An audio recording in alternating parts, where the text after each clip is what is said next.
So today we are here with our topic that is transcription unit from chapter number 6 that is molecular basis of inheritance from class 12. ये उस chapter का सबसे ज़्यादा difficult topic हो जाता है जहाँ से स्टार्ट हो जाता है हमारा प्रोसेस ट्रांसक्रिप्शन। तो सबसे पहले पता होना चाहिए कि आखिर ट्रांसक्रिप्शन है क्या। तो transcription is a process by which RNA is form from the single strand of the DNA. DNA के सिंगल स्ट्रैंड से फॉर्मेशन किसका होता है? आरएनए का। ठीक, तो here we will see how this transcription unit is formed. ये जो ट्रांसक्रिप्शन का यूनिट होता है इसमें क्या क्या पार्ट्स होते हैं first we will see. So it consists of 3 parts. Your transcription unit consists of 3 parts. 3 parts होते हैं किसमें? ट्रांसक्रिप्शन यूनिट में। फर्स्ट को कहते हैं promoter, second part is structural gene and third one is terminator.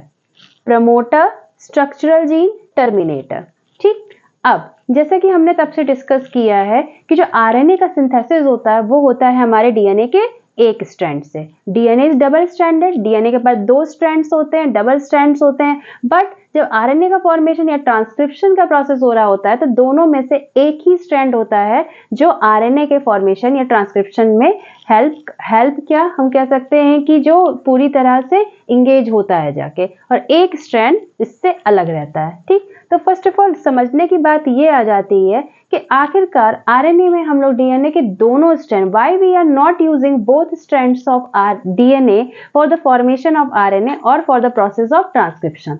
तो फर्स्ट ऑफ ऑल अगर हमने डीएनए के दोनों स्ट्रैंड्स का यूज कर रहे हैं किसके लिए? आरएनए के फॉर्मेशन के लिए, तो there would be double stranded RNA. और जैसे डीएसआरएनए यानी डबल स्ट्रैंडेड आरएनए का फॉर्मेशन होता है डीएसआरएनए का, तुरंत क्या होता है? तुरंत ट्रांसलेशन जो प्रोसेस होता है वो हो जाता है स्टॉप। तो एक प्रॉब्लम ये रही। दूसरी प्रॉब्लम क्या रही कि डीएनए पॉलीमरेज जो होता है हमारा, जो एक तरह का एंजाइम है जो बेस पेयर प्रेजेंस है उसके अकॉर्डिंग दूसरा बेस पेयर को ढूंढ के लाता है, फिर वहां पे ज्वाइन करता है।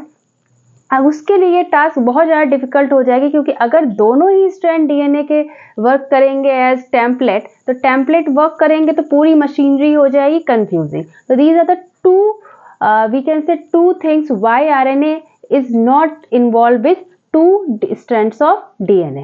अब आ जाते हैं स्ट्रक्चर यहाँ पे ट्रांसक्रिप्शन यूनिट में। तो हमारे ट्रांसक्रिप्शन का प्रोसेस फिर से देखिए, यहाँ से बहुत ज़्यादा सुनने वाली चीज़ है कि 2 स्ट्रैंड्स प्रेजेंट होते हैं। एक होता है हमारा एंटीसेंस और टेम्पलेट स्ट्रैंड, एक होता है कोडिंग स्ट्रैंड और सेंस स्ट्रैंड। अब जो ट्रांसक्रिप्शन का प्रोसेस स्टार्ट होता है, ठीक है, आपका प्रमोटर कहाँ लिखा है? अपस्ट्रीम प्रमोटर ये लिखा हुआ है।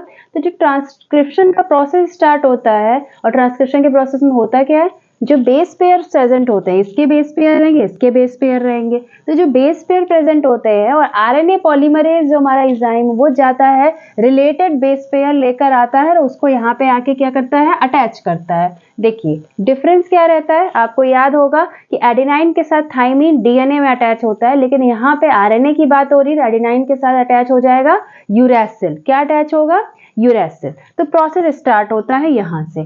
फर्स्ट ऑफ ऑल जो आरएनए पॉलीमरेज जो होता है कंबाइंड होता है, लिंक बनाता है, तो वो बनाता है 5' to 3' पोलैरिटी पर। कौन सी पोलैरिटी रहती है?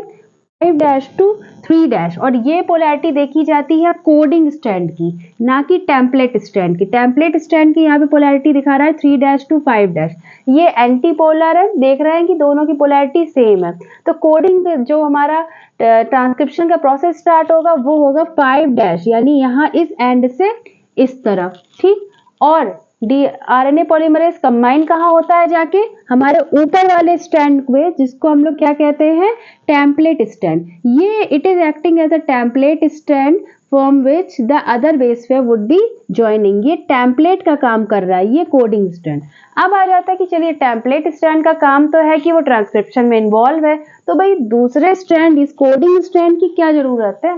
तो कोडिंग स्ट्रैंड की जरूरत इसलिए होती है कि it helps to get the direction में मदद करता है कि कहाँ से हमें ट्रांसक्रिप्शन का प्रोसेस स्टार्ट करना है, क्योंकि यहाँ पर 2 डायरेक्शन है। भाई अब डीएनए पॉलीमरेज आएगा, आरएनए पॉलीमरेज, उसको कैसे पता चलेगा कि 5' इस वाले पे अटैच होना है कि इस वाले पे अटैच होना है? तो ये कोडिंग स्ट्रैंड के थ्रू पता करते हैं कि कोडिंग स्ट्रैंड है, तो दिस एक्सट्रीम जो ये एक्सट्रीम पोजीशन है, यहाँ से आपका ट्रांसक्रिप्शन का प्रोसेस स्टार्ट हो जाएगा। ठीक, तो पोलैरिटी क्या रहेगी 5' to 3', ठीक है। और इन्वॉल्व कौन सा स्ट्रैंड हो रहा है, your upper strand that is called as template strand, ठीक। तो प्रमोटर रीजन जहां पे आरएनए पॉलीमरेज एंजाइम आके कंबाइंड होता है, आपका ट्रांसक्रिप्शन का प्रोसेस स्टार्ट होता है, स्ट्रक्चरल जीन होता है जहां पे प्रोसेसिंग हो रही है। What is the last region, terminator, terminator जहां पर आपका ट्रांसक्रिप्शन का प्रोसेस हो गया एंड। आई थिंक एक बार पास से देख लीजिए, I think you have understood the topic, see it once again.